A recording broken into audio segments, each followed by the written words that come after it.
Hi. അപ്പം ഞാനിന്ന് പറയാൻ പോകുന്നത് നമ്മൾ വർക്കൗട്ട് ചെയ്യുമ്പോൾ പലരും ശ്രദ്ധിക്കാത്തൊരു കാര്യത്തിനെ പറ്റിയിട്ടാണേ. Breathing breath out. പലരും എങ്ങനെയാണെന്ന് വെച്ചാൽ വർക്കൗട്ട് ഏതെങ്കിലും ഒരു വെയിറ്റ് ട്രെയിനിങ് ചെയ്യുമ്പോഴോ വർക്കൗട്ട് ചെയ്യുമ്പോഴോ എന്ത് ചെയ്യും, ആ ബ്രീത്ത് അവിടെ പിടിച്ചു വെക്കും.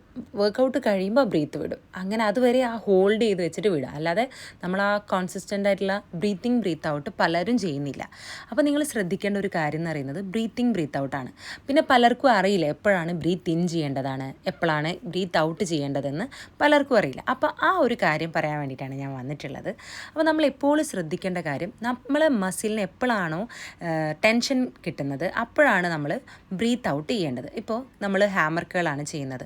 അപ്പോൾ ഡൗൺ ചെയ്യുമ്പോൾ ബ്രീത്ത് ഇന്നും അപ്പ് ചെയ്യുമ്പോൾ ബ്രീത്ത് ഔട്ടും. അപ്പ് ചെയ്യുമ്പോഴാണ് എന്ത് വരുന്നത്, നമ്മളെ മസിലിന് ടെൻഷൻ വരുന്നത്. മസിലിന് നമ്മൾ സ്ട്രെങ്ത്ത് അല്ലെങ്കിൽ ടെൻഷൻ കൊടുക്കുന്നത് ആ ടൈമിലാണ്. അപ്പോൾ ആ ടൈമിലായിരിക്കണം നമ്മൾ എന്ത് ചെയ്യേണ്ടത്, ബ്രീത്ത് ഔട്ട് ചെയ്യേണ്ടത്. ഓക്കെ. അപ്പോൾ കുറച്ചുകൂടി ഈസി ആയിട്ട് പറയുകയാണെങ്കിൽ, നമ്മൾ ഗ്രാവിറ്റിക്ക് ഓപ്പോസിറ്റ് ആയിട്ട് എപ്പോഴാണോ നമ്മളൊരു ഫോഴ്സ് കൊടുക്കുന്നത് അപ്പോഴായിരിക്കണം നിങ്ങൾ ബ്രീത്ത് ഔട്ട് ചെയ്യേണ്ടത്. അപ്പോൾ എപ്പോഴും നമ്മൾ അത് ശ്രദ്ധിക്കുക. ഇതിപ്പോൾ ഡംബൽ വർക്കൗട്ട്സ് ആകുമ്പോൾ നിങ്ങൾക്ക് അത് ക്ലിയർ ആയിട്ട് മനസ്സിലാവും. ഇനിയിപ്പോൾ ലാറ്റ് പുൾ ഡൗൺ പോലത്തെ വെയിറ്റ് ട്രെയിനിങ് നമ്മൾ ചെയ്യുമ്പോൾ നമ്മൾ ആ വെയിറ്റ് ഇട്ടത് അപ്പ് ആവുമ്പോഴാണ് നിങ്ങൾ എന്ത് ചെയ്യേണ്ടത് എന്നുവെച്ചാൽ ഗ്രാവിറ്റീന് ഓപ്പോസിറ്റ് ആകുമ്പോഴാകുമ്പോൾ നിങ്ങൾ എന്ത് ചെയ്യേണ്ടത്, ബ്രീത്ത് ഔട്ട് ചെയ്യേണ്ടത്. അപ്പോൾ ഇതൊക്കെ ശ്രദ്ധിച്ച് ബ്രീത്ത് ഔട്ട് കറക്റ്റ് ചെയ്ത് ഹാപ്പി ആയിട്ട് ഹെൽത്തി ആയിട്ട് വർക്കൗട്ട് ചെയ്യുക. Okay, by.